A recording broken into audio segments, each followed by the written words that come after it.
Hello everyone and welcome to today's video. Today I'm doing a recap of the elections that we saw take place on Tuesday, May 19th, 2026. We had some very important elections that took place here. So these are all the races here. These are some of the featured ones of the over 1,500 elections from Georgia, 418 from Alabama, of over 1,000 in Kentucky. But these are some of the main ones that I focused on and covered in my live stream, which for all you that watched the live stream that I did, I really greatly appreciate you taking time to do so.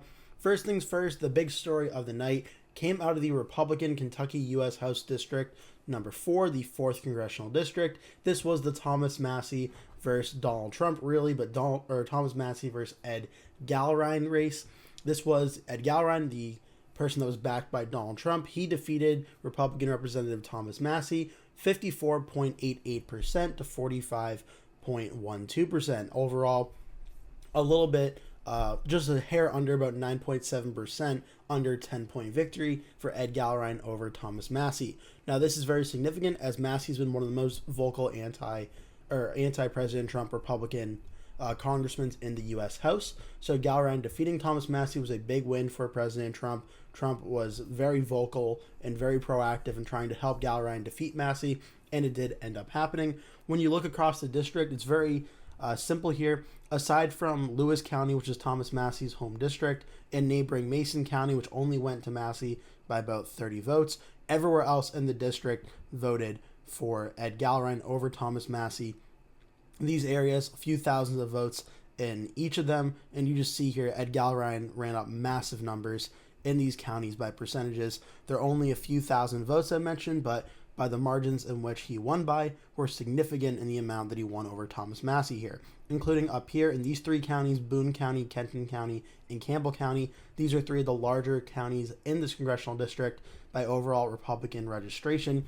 And you see here, Gallrein won in Boone County by over 2,000 votes, or just about 2,000 votes. He won in Kenton County over Massie by about 1,000 votes, and then he won in Campbell County by right around 600 votes in these very populous counties.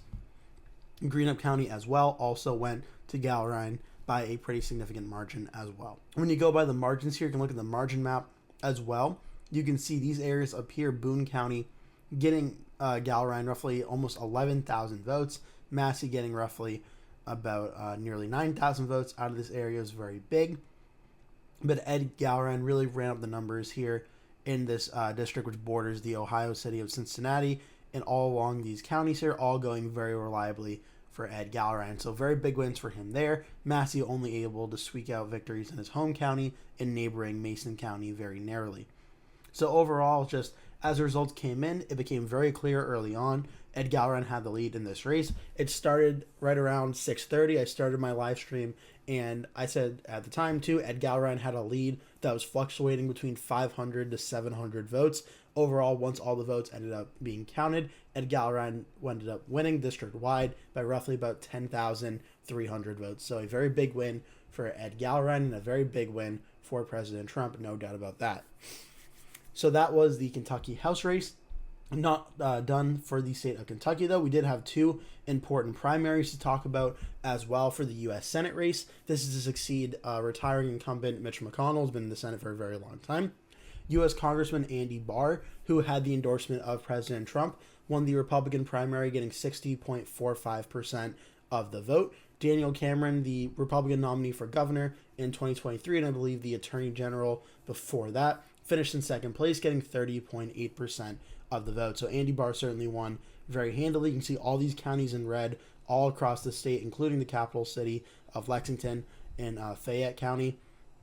All went very handily for Andy Barr. The counties that did go for Daniel Cameron, you saw LaRue County go for Cameron, and you saw Oldham County go for Cameron as well. But most of the counties all across Kentucky go red for Andy Barr. Not really too much of a surprise. Barr wins in a blowout, and he'll be advancing to the general election.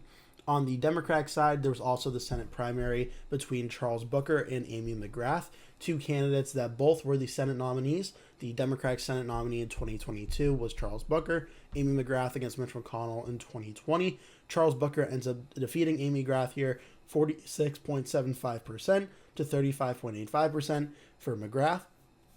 It's actually interesting. You see McGrath won a lot of the counties in the state of Kentucky in these smaller rural counties, but Charles Booker ran the vote in the large population centers like in Lexington, in Fayette County, like in the city of Louisville, in Jefferson County. And when you look at it, roughly around, let's see, what's that, about 30,000 and 36,000 vote lead or so for Booker, 36,000 vote lead. Louisville alone was about 30,000 votes. Lexington alone was about, 20,000 votes or so? Or no, I'm sorry, like 12,000 votes. So those two cities alone, those two counties, were enough for Charles Booker to win the primary. He does. He advances the general election against Andy Barr in a race that's very likely going to be a safe Republican race. So not too much of a surprise there. We also have, before we get to Georgia, because I do want to spend a lot of time on the Georgia races, we do have the 2026 Oregon governor's race, the Republican primary to take on Democrat Governor Tina Kotek. The Republican nominee from 2022, Kristen Drazen. As of the time recording this video, there's only 71% of the vote in, but the race has officially been called. Drazen does win with 42.93% of the vote. Ed Deal, the, I believe, state senator, comes in second at 32.76%. And Chris Dudley, the other Republican candidate, gets 15.67%. There's the meme for everyone, 6-7. And Drazen will be the Republican nominee for governor once again. So that is Oregon. We looked at Kentucky. Now we get to go, also before we get to Georgia, we have the Alabama 2026 U.S. Senate race, where as of the current time I'm recording this video, all the votes are in, or roughly all the votes are in, at 95%. Republican Barry Moore, the U.S. representative of the district representing Mobile that goes across the southern Alabama-Florida border. Barry Moore is the leading candidate at 39.18%. Alabama does have a election law, though, where you have to break 50% of the vote. If not, it'll go to a 1v1 runoff, and that's where things currently stand. Barry Moore will be going to the runoff. The question is going to be, will it be Jared Hudson or Steve Marshall going to the runoff?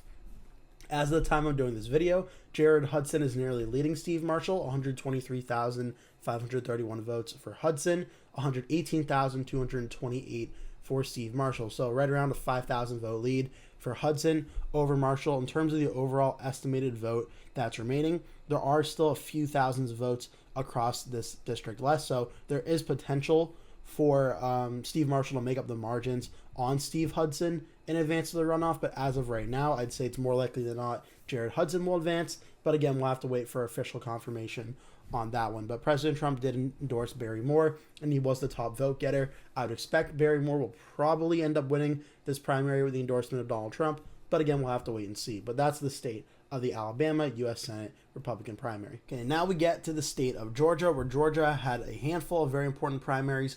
Obviously, the Democratic Senate primary, there really wasn't one. The incumbent Jon Ossoff will be the nominee in November once again.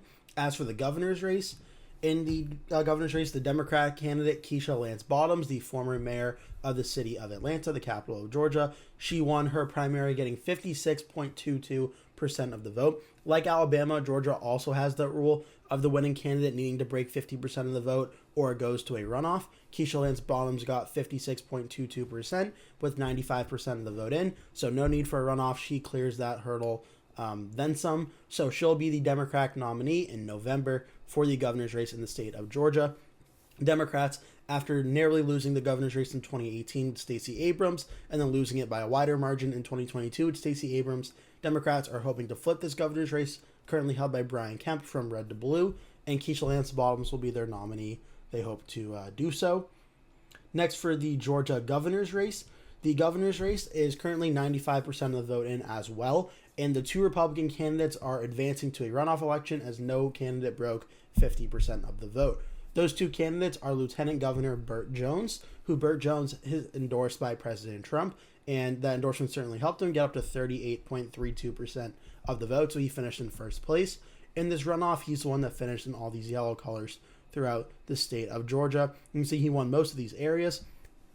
And the second place candidate is going to be Rick Jackson. He is the outsider political businessman who really joined this governor's race and sort of out of nowhere automatically got a ton of support. He finished second place in this primary. He did very well in these red areas, including in Fulton County where Atlanta is. He was able to win this county, and he did decently well as well in the surrounding areas like Douglas County and Fulton County. Brad Raffensperger did win DeKalb County, but Jackson did pretty significantly strong here as well in the northern parts of Georgia.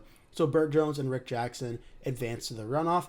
Brad Raffensperger, the Secretary of State of Georgia, finished in third place with 14.98%, and Chris Carr, the Attorney General of the state of Georgia, finished in fourth place at 11.87%. So as for the runoff, I don't have the information in this video. That should be out online, though, if you want to see when this runoff will take place. When it does, I will be doing a live stream further down the line on this one, I'm sure, as well. But for the governor's race, Burt Jones and Rick Jackson will face off to take on Keisha Lance Bottoms in the November election, which is expected to be one of the most hotly contested and close governor's races in all of 2026. So, though the primary is technically not over yet in Georgia, the governor's race is certainly on, now that we know it'll be one of these two Republicans taking on Keisha Lance Bottoms.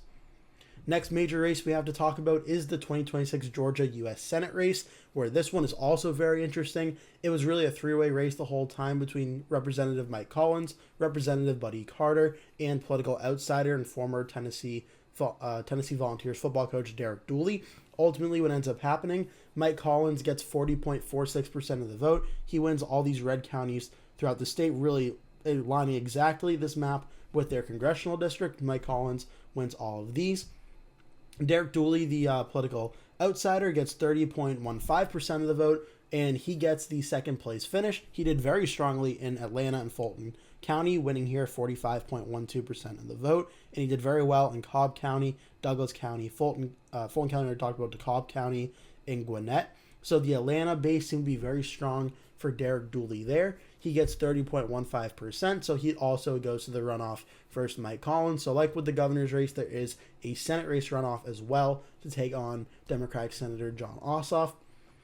Buddy Carter, the other U.S. representative in the race, he does have a very strong 25.2% of the vote, but he does not get into the top two for the runoff, so he does finish in third place and will miss the runoff despite winning pretty much every single county that is also in his congressional district, these purple areas down here. So both Mike Collins and Buddy Carter defended their territory in their respective House districts, but it was not enough for Buddy Carter to advance to the runoff. So Mike Collins versus Derek Dooley will be the runoff for the Republicans, again to face Jon Ossoff, and was expected to be one of the most hotly contested U.S. Senate races in 2026 as well.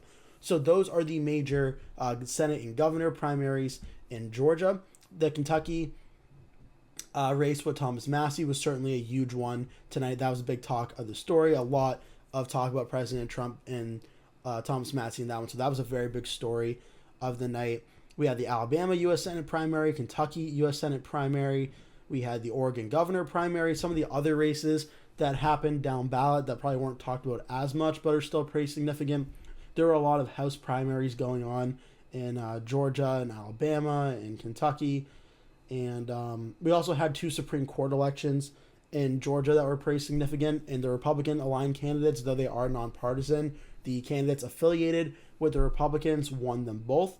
Charlie Bethel won 51.18% to Miracle Rankin's 48.82%. So the Republicans were able to hold this district. In the other district, the Republican candidate also won. Sarah Hawkins Warren, the incumbent, won 59.37%. The challenger, Democrat Jen Jordan, got 40.63%. So both Republicans winning in Georgia there. Certainly a silver lining good for them. On the primary night, the Georgia Secretary of State election as well. Timothy Fleming and Vernon Jones are both advancing to a runoff on this one as well. So this another Republican primary going to a runoff in the state of Georgia. As for the Alabama ones, the Senate race on the Democratic side is a runoff between Democrat Everett West and DeKalb Lariat. That will be a Democratic runoff for a seat that will probably be Republican at the general election level, but whatever. On the governor's side, Doug Jones and Tommy Tuberville both win their respective primaries, so we're going to see a runoff, or we're going to see a general election, repeat of the 2020 Senate election in the 2026 Alabama governor's race. Obviously, Tommy Tuberville, the Republican, very heavily favored in that race, but still, that took place. The U.S. House 6th District, R. Alarvado, is going to win this race. He won it by 30 points. He'll be succeeding Andy Barr in that House race. Now that Barr will be the Republican nominee for Senate. In Pennsylvania, there were numerous House primaries and several key top House races to go after some of the vulnerable Republicans. In the 1st district, Harvey won that primary. The 3rd district goes to, I believe it's Chris Rabb. R. Brooks wins it in the 7th House district, and Janelle Stelson wins the 10th district. Obviously, Josh Shapiro and Stacey Garrity wins their primaries in Pennsylvania. In Idaho, Roth wins the Democratic U.S. Senate primary to take on incumbent U.S. Senator Jim Risch, who should win that election really without too much of an issue. Idaho Governor Democrat candidate Pickens wins and advances to face off against Governor Brad Little. Again, should be a safe Republican win in that one. In Oregon, the U.S. Senate Republican candidate Smith will be facing off against the Democratic Senator. I do believe this election is Jeff Merkley, but Merkley should win that one in a safe margin. Governor Tina Kotek, the Democrat, will be facing off against the Republican Christine Drazan, a rematch of 2022. We talked about that a little bit earlier. That election should be pretty solidly Democratic, though it was very close in 2022, so we'll have to keep an eye on that one. But I imagine it'll be probably in pretty solid Democratic hands. And the first House goes to the incumbent Bonamici as well. So those were all the major races that took place on Tuesday. Certainly the main talk of the town for both me and in the live stream and going into it was the 4th district with Thomas Massie.